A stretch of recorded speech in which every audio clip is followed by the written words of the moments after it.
ভারতের ফুটবল প্রেমীদের জন্য এক দারুণ সুখবর। মেঘালয় সরকার পরিকল্পনা করেছে দেশের বৃহত্তম ফুটবল স্টেডিয়াম নির্মাণের, যা ফিফা স্ট্যান্ডার্ড অনুসারে তৈরি হবে।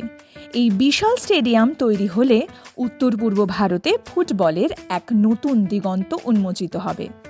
রাজ্যের মুখ্যমন্ত্রী কনরাড সাংমা ইতিমধ্যেই ঘোষণা করেছেন যে স্টেডিয়ামটির ভিত্তিপ্রস্তর সম্পন্ন হয়েছে এবং নির্মাণ কাজ চলছে জোর কদমে।